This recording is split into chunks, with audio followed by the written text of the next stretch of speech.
Operation Sindoor వేళ పాక్లో ప్రాణాలు కోల్పోయిన వారికి కొలంబియా ప్రభుత్వం సంతాపం తెలపడంపై కాంగ్రెస్ ఎంపీ శశి థరూర్ తప్పుబట్టారు. జమ్మూ కశ్మీర్కు ప్రత్యేక ప్రతిపత్తిని కల్పించిన ఆర్టికల్ 370 రద్దుపై కాంగ్రెస్ నేత సల్మాన్ ఖుర్షీద్ కితాబిచ్చారు. అస్సాం రాష్ట్ర సరిహద్దు ప్రాంతాలకు సమీపంలో ఉన్న ప్రజలకు ఆయుధాల లైసెన్సులు ఇచ్చేందుకు అస్సాం ప్రభుత్వం ఆమోదం తెలపడంపై ఆందోళన వ్యక్తం చేశారు కాంగ్రెస్ ఎంపీ గౌరవ్ గొగోయ్. తాను తప్పు చేస్తేనే క్షమాపణలు చెప్తానని అన్నారు కమల్ హాసన్.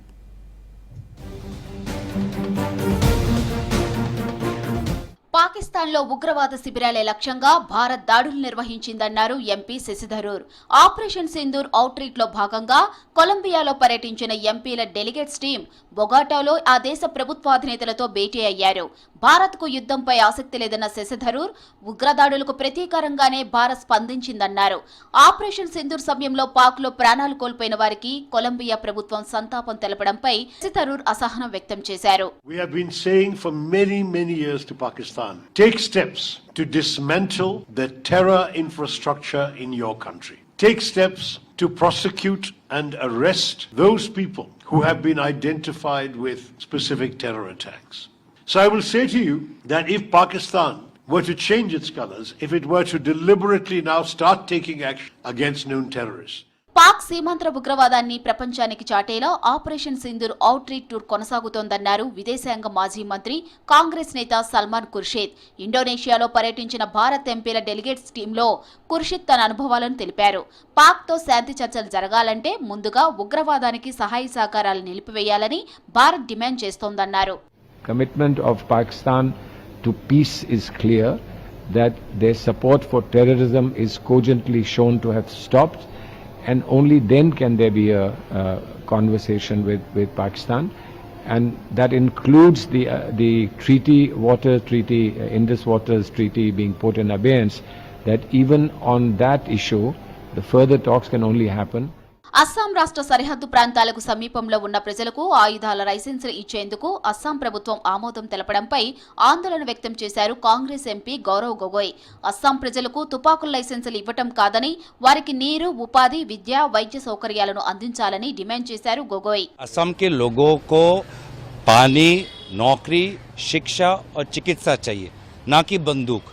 कुछ ही दिन पहले सुप्रीम कोर्ट ने असम सरकार को तिरस्कार किया कि वो पुलिस पर दबाव बनाकर फेक एनकाउंटर्स करवा रही है. अब ये इस नए पॉलिसी तो और भी फेक एनकाउंटर्स हो सकते हैं. तो ये बहुत ही निंदाजनक एक नीति वर्तमान की सरकार ने ली है. इस नीति को उनको वापस लेना चाहिए. కన్నడ భాషపై తాను చేసిన కామెంట్స్ విషయంలో క్షమాపణలు చెప్పాలని వస్తున్న డిమాండ్లను కమల్ హాసన్ తోసిపుచ్చారు. తప్పు చేస్తేనే తాను క్షమాపణలు చెబుతానని అన్నారు. థగ్ లైఫ్ ప్రీ రిలీజ్ ఈవెంట్లో కమల్ కన్నడ భాషపై చేసిన కామెంట్స్ దుమారం రేపాయి. ఈ క్రమంలోనే ఓ ఇంటర్వ్యూలో తాజాగా కమల్ చేసిన కామెంట్స్ చర్చనీయాంశంగా మారాయి. తాను చట్టాన్ని, న్యాయాన్ని నమ్ముతానని, వాటిని గౌరవిస్తానన్నారు Kamal.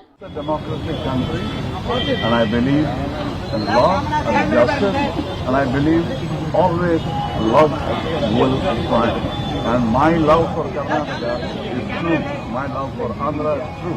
My love for Kerala is true. So nobody will suspect it except those with an agenda. ఈసారి వెస్ట్ బెంగాల్లో అసెంబ్లీ ఎన్నికలు చాలా కీలకం కానున్నాయన్నారు సిపిఐ ప్రధాన కార్యదర్శి డి రాజా. ప్రధాని మోదీ రాష్ట్ర ప్రజలను విభజించడానికి ప్రయత్నిస్తున్నారని ఆరోపించారు. పశ్చిమ బెంగాల్లో టీఎంసీ, బీజేపీ రెండింటికి ప్రత్యామ్నాయంగా లెఫ్ట్ ఫ్రంట్ ఉద్భవిస్తుందని, దాన్ని ప్రజలు ఆదరిస్తారని నమ్ముతున్నామన్నారు D Raja. Elections to the state legislative assembly in West Bengal going to be very crucial one, and mister Modi is trying to polarize the people of West Bengal. Mamata Banerjee is also doing the same thing.